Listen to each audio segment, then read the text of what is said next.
ఈ కోర్టులకి పెద్ద దండం.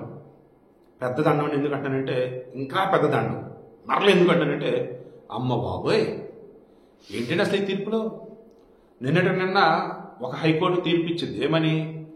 అమ్మాయి ఇష్టపడి అబ్బాయితో కలిసింది, అబ్బాయి మేజరు, అమ్మాయి మైనరు, అయినా సరే protection of children from sexual offences.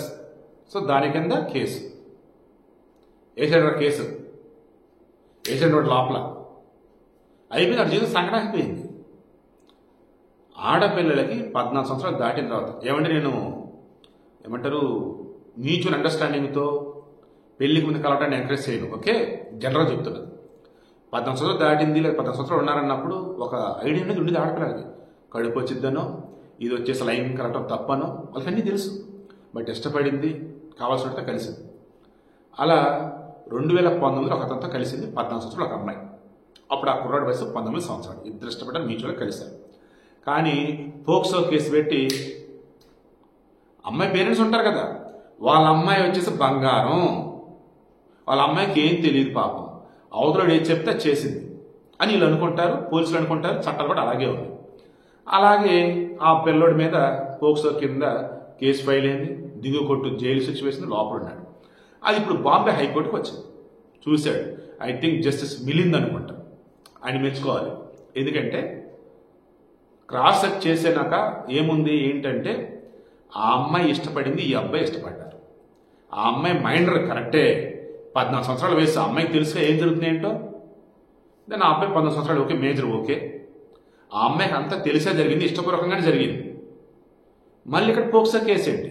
జైల్లో ఉన్నట్టు 5 సంవత్సరాలు జైల్లో ఉన్నాడు పాపం. ముందు రిలీజ్ చేయండి అని చెప్పేసి అన్నాడు. క్లియర్. ఇది ఇక్కడ కోర్టుకి తీర్పు, జడ్జి మళ్ళీ తీర్పు మారుతూ ఉంటుంది. మనం మాట్లాడుకున్నాం కదా, 4 సంవత్సరాలకి ఛానల్ పెట్టింది 2020లో నేను. సో ఈ అరౌండ్ 4-5 ఇయర్స్ బట్టి ఎన్ని కేసులు మాట్లాడుకున్నాం సార్ మనం. లోయర్ కోర్టు ఒక తీర్పు ఇచ్చింది, పైన సెషన్ కోర్టు ఒకటి, మధ్యలో జిల్లా కోర్టు ఒకటి, ఆ తర్వాత వచ్చేటప్పటికి ఏమో హైకోర్టు ఒకటి, సుప్రీంకోర్టు ఒకటి. ఏం జడ్జిమెంట్ రా సామె అసలు. వాడు అరే ఒకరోజు పోలీస్ స్టేషన్ ఉంటే నరకంలా ఉండిద్ది బాబు, ఇక జైలు అంటే అమ్మ బాబోయ్. మరి ఎన్నో శిక్ష అనిపించింది, మరి ఎక్కడ తప్పనట్టే కదా. ఎవరు తప్పంటే జడ్జిదా, పోలీసులదా, చట్టాలదా? నేను మరలా చెప్తున్నా, ఈ అమ్మాయి తప్పకుండా వదిలిపడేద్దాం. అబ్బాయిలకు చెప్తున్నా, ఒరే బాబు నేను మరలా చెప్తున్నా, అమ్మాయి ఇష్టపడింది, అమ్మాయి కోరింది, అమ్మాయి కోరిక తీర్చకపోతే వాడు మగాడే కాదు అనుకున్నారంటే చెప్పకూడే మీకు. ఇట్లాంటి జడ్జిలో దొరికితే ఓకే, లేదంటే అంతే మీరు జైల్లోనే. ఎందుకంటే అందరు జడ్జిలు ఒకలాగా ఉండరా బాబు, ఆడవాళ్ళు ఉంటారు కొంతమంది జడ్జిలు. అమ్మ ఎంత అసలు నేరం చేసాడు వీడు. పసిపిల్లలు ఆపిల్లకేం తెలుసురా? 14 సంవత్సరాల పిల్లరా, 15 సంవత్సరాలు రా, నీకు తెలియదంటరా తప్పని. నేను లోపల అంతే.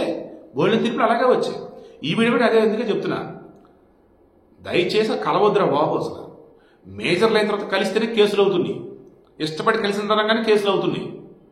మీరు ఏకంగా మైనర్ దగ్గరికి వెళ్ళి కలిస్తే ఈ జడ్జి గారు సరిపోయింది. గోల్డెన్ తీర్పులు ఇప్పటికీ శిక్షలు అనిపిస్తున్న మగాళ్ళు ఉన్నారా నాయన. ఇప్పుడు ఈ కేసు జడ్జిమెంట్ని పట్టుకొని సుప్రీంకోర్టుకి వెళ్తే ఎవరైతే ఈ రకంగా మ్యూచువల్గా ఇష్టపడి కలిసినా ఆ అమ్మాయి మైనర్ కాబట్టి, వీడి మేజర్ కాబట్టి, అయినా సరే కేసు ఏంట్రా, శిక్ష ఏంట్రా అని చెప్పేసి వేస్తున్నారో, ఈ కేసుని మీరు రిఫరెన్స్గా తీసుకొని మీరు కనుక పైకోర్టుకి వెళ్తే ఈజీగా మీరు రిలీజ్ అయ్యే ఛాన్స్ అయితే ఉండొచ్చు, చూసుకోవాలి.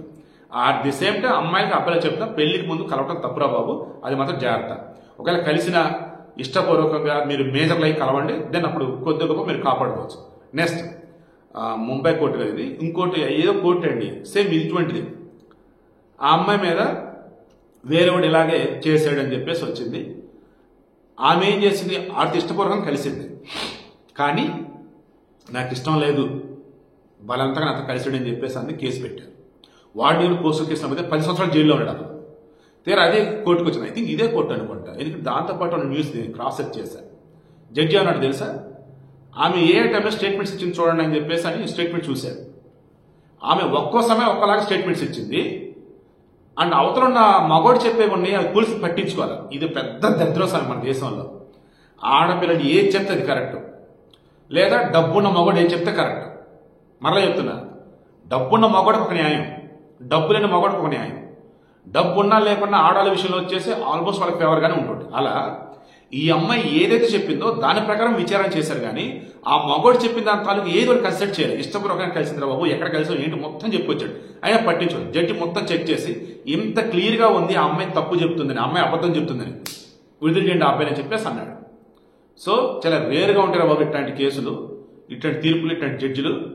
చాలా వరకు మగవాడికే బచ్చబడింది, మగవాడికి బొక్కబడింది. సో జాగ్రత్త. మరలా చెప్తున్నా, ఆడవాళ్ళు ఇష్టపూర్వకం కలుద్దామని అన్నా, వాళ్ళు మేజరా కథ చూసుకోండి. అండ్ అక్కడ మీ తప్పు ఏమీ లేదు కదా అన్నట్టు జాగ్రత్త చూసుకోండి. అండ్ పెళ్లి చేసుకుంటాం అన్నట్టు ఇంక ఇదే చివరిసారి అన్నట్టు ఇక మీ ఛాయిస్ ఒకటే, ఇంక గెలుపుకొని ఇంకా ఇంతకు మించి మరలా చెప్తున్నా చాలా చాలా జాగ్రత్తగా ఉండండి. అందరు జడ్జిలు ఒకలాగైతే ఉండరు.